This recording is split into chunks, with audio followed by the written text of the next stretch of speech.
Yun guys, bali, andito na si kuya. Yung kinating method natin, kukunin na niya. Yan, ito yung may-ari. And tetestingin na natin. Siyempre, bago natin ibigay sa customer, kailangan matesting.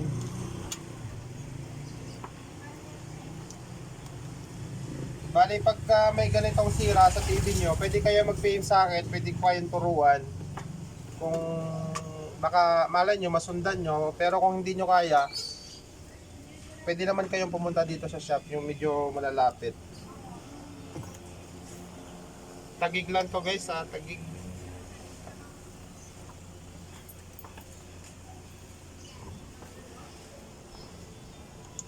Testingin natin yung TV ni sir bago niya kunin.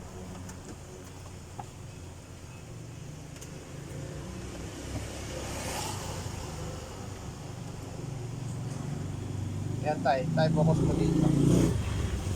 Ayan guys, okay na, may display na. Kanina, di ba sir, walang display. Yan may Ayan, okay na. lumabas na yung YouTube, Netflix. Pwede natin Ayan. i-try natin. Oo, Hindi, okay naman na siguro. Oo, okay na yan. Screen lang naman. Ayan guys, bumalik na sa dati. Pinaliwanag ko na rin kay sir na huwag na niya masyadong ibababad na sa paggamit kasi sa screen nga siya nagka-problema. Okay lang sana ako sa mainboard or power supply. Pagka na-correct mo yung power supply, mas tatagal pa rin. Huwag lang yung mainboard kasi ibang usapan na yun kasi may portion na tayo na naikat. Siyempre, kung sa haligi ng bahay, kung 5 yung haligi mo, nabawasan ng isa, hindi na gaano siyang matibay. Okay, salamat. Tay, patayin mo na. Guys, ito pala yung gagawa natin ng video ngayon. 32 inches na TV na meron siyang adapter, Samsung siya. Meron siyang adapter na 19 volts. Hiwala yung power supply niya. Katulad nito yung mga Sony. Yan. Papakita ko sa inyo yung trouble guys. Para may makita na naman kayong ibang trouble. Yan, saksak natin. Yan guys, pumula ng indicator. Yan, nabuhay na. Yan guys, pag walang araw, maaraw kasi sa labas yan guys, mag-ingat tayong lahat. Sobrang init sa labas. Sobrang init, napakataas ng araw sa labas. Temperature, napakataas ng temperature. Hindi siya makita eh. Yan guys, nagwi-wave na yung pinakang backlight niya. Ito medyo blue-blue. Medyo blue-blue to. Kapag wala siyang araw, makikita niyo medyo blue-blue siya. Tapos kapag syempre may TV Plus or kung anong ginagamit niyong palabas, nagsasalita siya pero walang lumalabas na tao. Yan. Medyo blue-blue siya. Tapos kapag kinatok niyo ng ganyan, yan, nabubuhay yung backlight. Pagka ganyan sakit guys, ang tutumbukin natin dyan. Yan, binuksan ko na yung likod nito eh. Sakit to ng guys eh. Sakit to ng ganitong TV. Samsung, tsaka yung mga China. Yung mga China ng bunutin muna natin yung saksak. Ayun, nakailaw yung optical.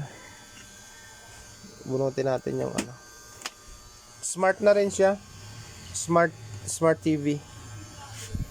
Ngayon, gagawin natin dyan guys. Yan guys, virgin pa yan. Wala pang cut. Tingnan nyo yung cuff na to. Yan.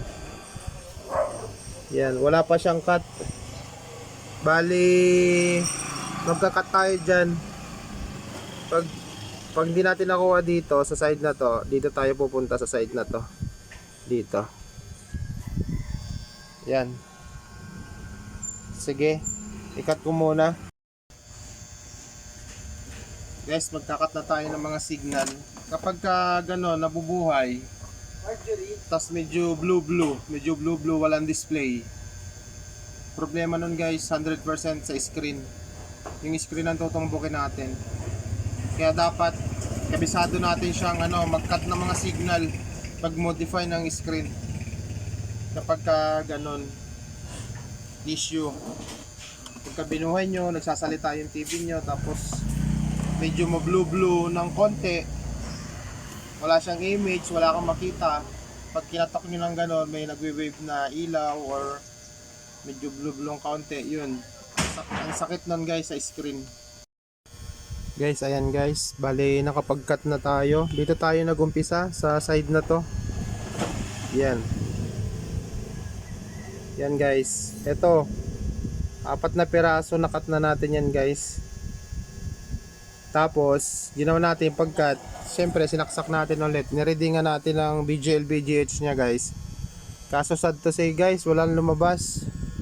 Walang lumabas na voltahe.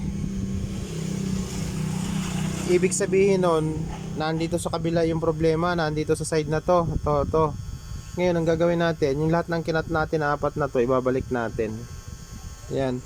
Ngayon guys, pa nagkakat ako, yan o, sobrang nipis. Isang line lang ng cutter. Tapos, babalik natin ang cutter dyan. Yung mga bumuka, medyo igaganyan lang natin yan, no? Ibabalik. Tapos, hinangan lang natin.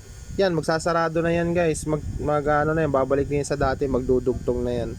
Kaya pag magkakat kayo ng ganito, isang line lang, isang manipis na cut, para kung wala man doon, pwede tayong lumipat dito sa kabila. Ayan, sablay yung ginawa natin guys. Kaya ibabalik natin to. Sanay naman na tayo magbalik nito kahit sobrang nipis. Yan, tapos lilipat tayo dito. Titingnan natin kung lalabas na ba yung BGL BGH nya dito. Yan, sige guys. Ayan guys, yan yung kinat natin, oh. Kita nyo to. Yan yung kinat natin. Try natin, saksak natin kung okay na ba siya. Wow! Oh, smart Samsung. Very good. Ayos. Ang ganda ng... Ayan guys, oh, may Netflix, Samsung. Ang ganda, ang kinis. Bumalik sa original. Pangsamantala. Ayan, okay na siya guys. Wow, very good. Ang ganda. Ang ganda ng operasyon. Cutting method. Yan guys. Ang kinis. Ang kinis ng ating cutting method. Yung kinat natin na signal. Yan guys, so yung kinat natin. Yan. Yan sa dulo ng kamay ko. Yung unang cut natin dito. Yan guys, oh. Yung unang cut natin, wala siya doon. Dito sa pangalawang cut. Sa pangalawang cut siya nag-success. Okay na siya. Bale, ganun lang yung sira guys. Kapag inopen nyo yung TV nyo, nabubuhay siya na medyo mablue-blue ng konti. Tapos wala siyang display. Yan, yun yung sakit niya. Nasa screen. May blue siya ng konti na walang image. Wala ka makikitang logo ng kung anong pangalan ng TV nyo. Yan, nandyan yung sakit sa screen. Ayan guys, nagawa na natin ng solusyon, paraan. Ganda. Bumalik na sa dati. Pwede na natin tawagan yung may-ari nito guys. Yan. Yan guys, oh. Yan guys, bali, andito na si kuya. Yung kinating method natin, kukunin na niya. Yan, ito yung may-ari. And tetestingin na natin. Syempre, bago natin ibigay sa customer, kailangan matesting.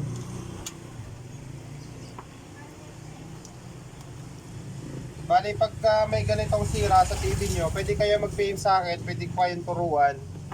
Kung baka malay nyo, masundan nyo. Pero kung hindi nyo kaya, pwede naman kayong pumunta dito sa shop, yung medyo malalapit. Tagig lang to guys, Tagig.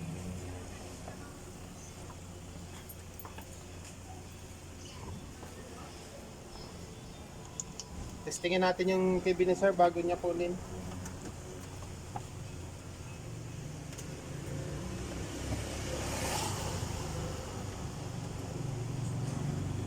Yan tayo focus mo dito. Ayan guys, oh. Okay na, may display na. Kanina, di ba sir, walang display. Yan, may Ayan, okay na. lumabas na yung YouTube, Netflix. Pwede natin Ayan. i-try natin. Oo, Hindi, okay naman na siguro. Oo, okay na yan. Screen lang naman. Sira. Ayan guys, bumalik na sa dati. Pinaliwanag ko na rin kay sir na huwag na niya masyadong ibababad na sa paggamit kasi sa screen nga siya nagka-problema. Okay lang sana ako sa mainboard or power supply. Pagka na-correct mo yung power supply, mas tatagal pa rin. Huwag lang yung mainboard kasi ibang usapan na yun eh kasi may portion na tayo na naikat. Siyempre, kung sa haligi ng bahay, kung 5 yung haligi mo, nabawasan ng isa, hindi na gaano siyang matibay. Okay, salamat. Tay, patayin mo na.